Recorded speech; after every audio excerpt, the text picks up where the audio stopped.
হালাল খাওয়ার চেষ্টা করবেন। হালাল, আপনি কম খান বেশি খান, ডাজ ইট ম্যাটার, হালাল খাবেন।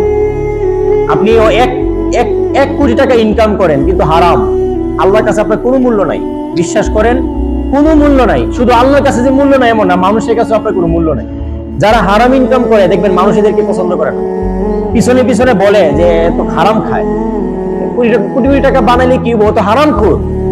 মানুষ এর কি করে না, পছন্দ করে না, কারণ আল্লাহ এর পছন্দ করে না।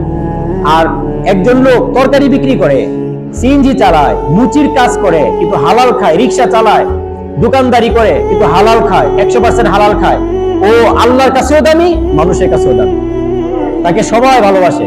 এই জন্য ভাই, আপনি কি কাজ করলেন এটা ম্যাটার নয়, আপনি হালাল খেতে পারলেন কিনা এটা ম্যাটার। আপনি হালাল খান, কারণ হালাল খাওয়ার মাধ্যমে জীবন সহজ হয়ে যায়, জীবন পরিচালনা করতে সহজ হয়। এই জন্য হালালের উপর থাকবেন।